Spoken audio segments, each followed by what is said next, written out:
Shabbatai. Tomorrow is going to be a fast day. It's going to be Shiva Sebet Tammuz, unfortunately. And Chazal tell us in the Ta'anit, Chavav, that 5 things happened on this day. It was the day that the first set of Luchot were destroyed, were broken. It's the day that they were not able to give the Korban Tamid anymore in the Beit HaMikdash. The wall of Jerusalem was already becoming breached. And Apostamos, the Rasha, burnt the Sefer Torah, and also erected an idol in the Mikdash. 5 things happened on this tragic day. And we mourn in order to commemorate these events, and everybody has to fast tomorrow from Alot Shahar till the end of the day. But as the Rambam writes in the 5th chapter of Chotaniot, that all the mourning that we do and all the fasting is not the end of it all. The fasting and the mourning has to lead to something, that is teshuvah. The person has to do hashbon nefesh. He has the calculation of his deeds, and he has to think, why am I fasting today? Why are we still having Shiva Sebet Tammuz? Why is the temple still not here? And how do we fix all this baseless hatred that we have to remove from ourselves? And a lot of other personal issues that the Jewish people have to fix. We have to do it collectively tomorrow on Shiva Sebet Tammuz. It also begins the 3 weeks, the days of Ben HaMitzarim, between the boundaries, between Shiva Sebet Tammuz all the way to the Shabbat. We know we also have customs that start after Shiva Sebet Tammuz all the way till the Shabbat. For example, we'll start with avoiding to say Shehayanu and avoiding weddings and playing music, which we'll speak about at a different time.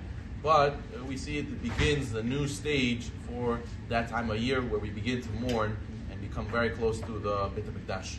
So now, the Gemara also discusses in the Sefer Ta'anit about Daf Bet about when does a person's fast start. Rabbi says, according to one version, if a person eats his final meal the night before the fast and he ends his meal, he's obligated to start fasting. He's not allowed to eat after that meal.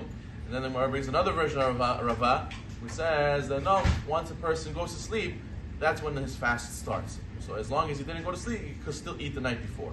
La Halacha, they read from the Rambam, they learn like the second version of the Gemara of Rabbi, and La Halacha, they say that once a person goes to sleep, he already accepted the fast, and he has to fast even if he wakes up early the next day. However, the Yerushalmi in Masechet Ta'anit writes that if a person makes a stipulation before he goes to sleep, then he can wake up early the next day and eat before Alot Shachar. And there's also no issue, because it's before Alot Shachar, there's no issue of eating before Shachrit, because Shachrit doesn't apply yet at that time. So, if a person makes a lalachal, Maran writes also, Shulchan Aruch writes the same thing. If a person goes to sleep without a stipulation, he wakes up early, he cannot eat or drink. However, if he goes to sleep and with a verbal stipulation, I'm having in mind to not accept the fast when I go to sleep, rather to wake up early the next day and eat, he'll be allowed to, if he wakes up early, to go and eat before Alot Shachar. Now, according to the Zohar in Parashat Vayekel, however, the Zohar says that according to Kabbalah, it's not appropriate to do so, that a person accepts the fast even if he made it tonight. But according to Pshat, you're allowed to make a tonight, make a condition, and that way you wake up early and make and eat before the fast starts. The person should hydrate himself and he should be ready.